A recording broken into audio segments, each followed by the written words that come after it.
Hello once again, everyone, and welcome to Kruznik Sanctuary. I'm your host, Kruznik X. Alongside me is the beautiful Aria Stormborn. How much do I owe you to say that? Shut up. Anyways, so we're here we're once again playing Final Fantasy XIV, and because a certain gaming platform decided that it wasn't going to respond to something that I needed to, we're currently, at the time of this recording, we're currently re-recording this episode. So tonight we are going to be doing the next part of the Sorrow of Worley quest line. In the last episode, we defeated the Ruby weapon, one of 4 new weapons to rival that of the Ultima weapon.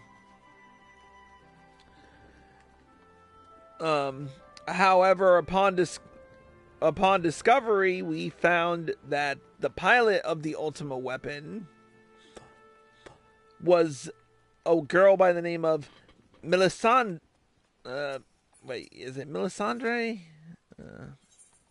Melisandria, who was one of the orphans that Gaius von Baelsar had taken care of back in the days when he was part of the 14th Imperial Legion. Can we really trust Gaius? We don't know yet. But we'll see. Anyways, Arya, where are you? Oh, you're already in Next to Gaius. Alright, then I'm going to talk to the resistance officer and start this quest. We're going to get right down to it with the level 80 quest, Sleep Now in Sapphire. Senryo, I'm afraid we haven't much in the way of information to share from the front line. We have, however, received word that Gaius wishes to speak with you at Alliance headquarters. I've arranged an escort to take you to headquarters, so when you're ready to depart, speak with the fellow over there.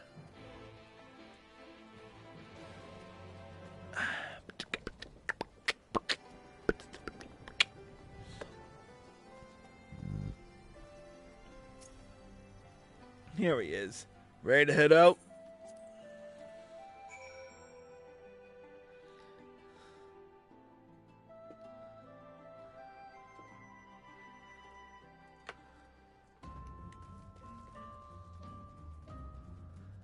Alright. Oh, it looks like we're speaking with Severa first.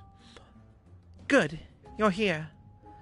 The Ironworks have completed their analysis of the Ruby weapon, and Sid Garland wishes to share his findings. I take it you can spare a few moments? Very good. Please wait here while I inform him of your arrival.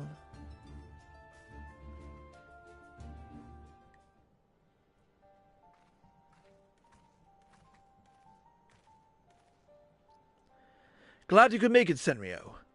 I'm sure you're as anxious as anyone to hear what we've uncovered. Our early hypotheses were proven correct. The Garleans have designed a system whereby a pilot's consciousness can be forcibly supplanted with data based on the memories and experience of another. So even a rank amateur could obtain the combat capabilities of a seasoned warrior? Precisely. And we've learned how this was made possible when we opened the cockpit. The monitors were still operational, and among the messages displayed, one particular phrase caught my attention. Synthetic Orosight System. Which is what exactly? Well, the core of the Ultima weapon was referred to as the Heart of Sabik by the Ascians. We believe it to have been a type of Orosight. I can't say much for the synthetic sort at this stage, but I've encountered real Orosight before. It was extremely potent, perhaps equal in power to the Heart of Sabik.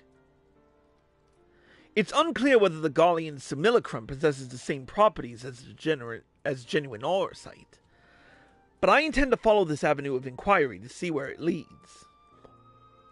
What we do know is that it was used to implant the combat data of Nail Vandanis into the pilot, who has been presumed dead since before the calamity.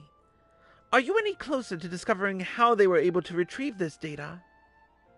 The link didn't occur to Gaius at first, but he later told me of devices fitted into the Magitech armor of the Empire's high-ranking officers. There is a reason to believe that they were designed to emulate the soul crystals used throughout Eorzea.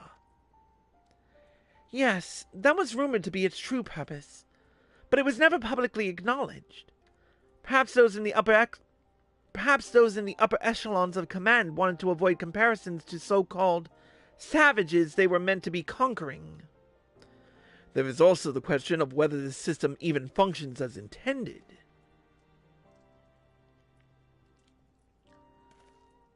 From what we've seen, we can assume they were successful in gathering combat data of those wearing armor equipped with the device.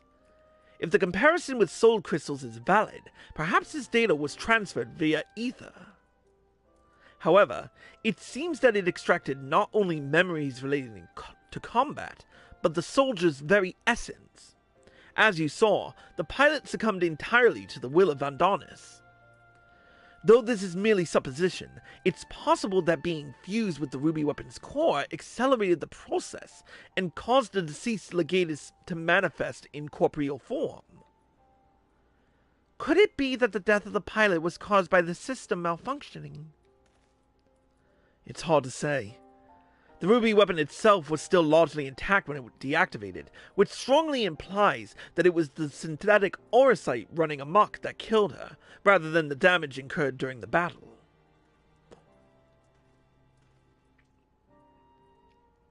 But even after our analysis, I'm afraid we still don't have enough information. For now, perhaps we should consult with Gaius as to our next plan of action.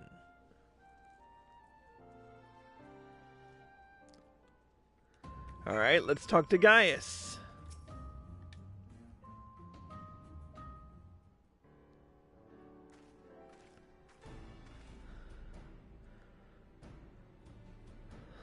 Valdolin has come bearing vital information.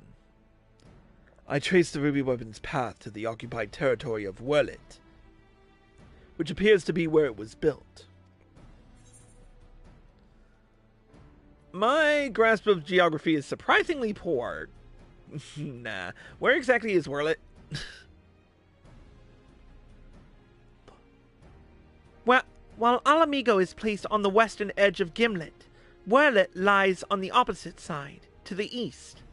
It was once a proud and prosperous city, until it was brought to its knees by the Imperial invaders. You seem rather well informed.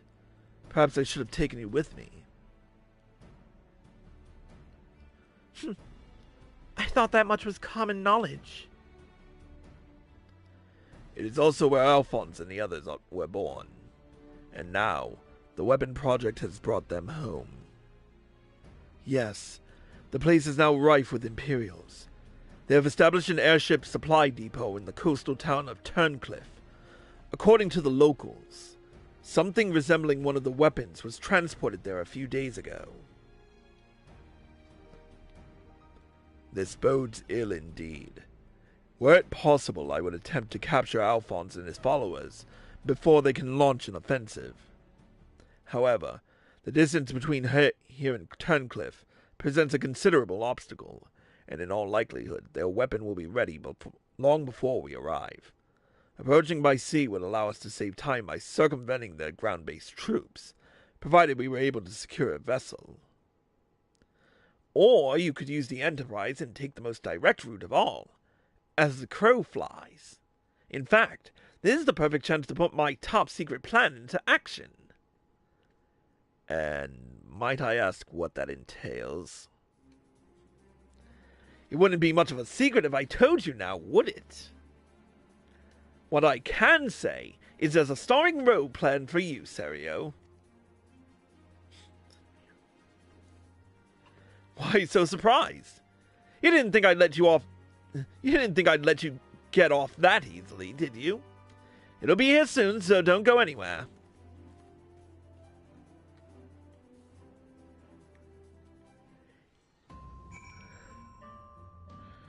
Alright, we're going to take a quick break, and we will be back with more of the Sorrow of Werlet.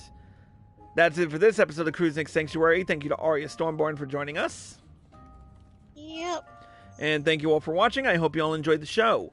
As always, if you're watching on Twitch or live from PlayStation and you like this show, click the follow button, be sure to turn on notifications so you're well informed, and feel free to subscribe to me for access to exclusive videos and live streams. If you're watching this on YouTube and you like this video, click the like button below and leave a comment. Subscribe to my channel by clicking here and click the bell icon for notifications. Click here to watch more by me, click here to watch the next episode, and click here to watch the previous one.